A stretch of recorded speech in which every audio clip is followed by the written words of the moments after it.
এই ইসরায়েলি হায়নাদের হাত থেকে ফিলিস্তিন বাসীকে যেন আল্লাহ তাআলা হেফাজত করে, এবং সেই সাথে আমরা একটা পদক্ষেপ নিতে পারি। পদক্ষেপ কি? ইসরায়েলি যত পণ্য আমরা নিয়ত করি আমরা আজ থেকে ছেড়ে দিলাম, ইসরায়েলির কোন পণ্য আমরা ব্যবহার করব না। তার ভেতরে এই যে 7 আপ, কোকা কোলা, মেরিন্ডা, এরকম অনেক তাদের পণ্য আছে। বাসায় গিয়ে টাচ মোবাইলে গুগলে সার্চ দেবেন ইসরায়েলের পণ্য কি কি, দেখবেন এদের পণ্য বাংলাদেশে একেবারে না হলেও 50 থেকে 60টা পণ্য চলে।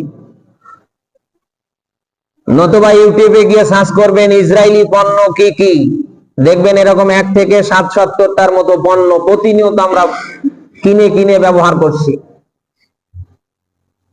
আমরা আর কিছু করতে না পারি, আল্লাহর দিকে তাকিয়ে ফিলিস্তিনিদের জন্য আমরা কি ইসরায়েলের এই সমস্ত পণ্য বর্জন করতে পারি না?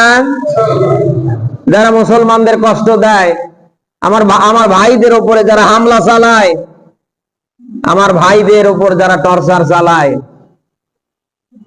আমরা তাদেরকে কোনোভাবে সাহায্য করতে পারি না। পারবো তো ইনশাআল্লাহ? আল্লাহর কাছে দোয়া করছি মহান মালিক যেন ইসরায়েলি এই হায়নাদের হাত থেকে গাজার মুসলিমদেরকে আল্লাহ তাআলা যেন হেফাজত করে।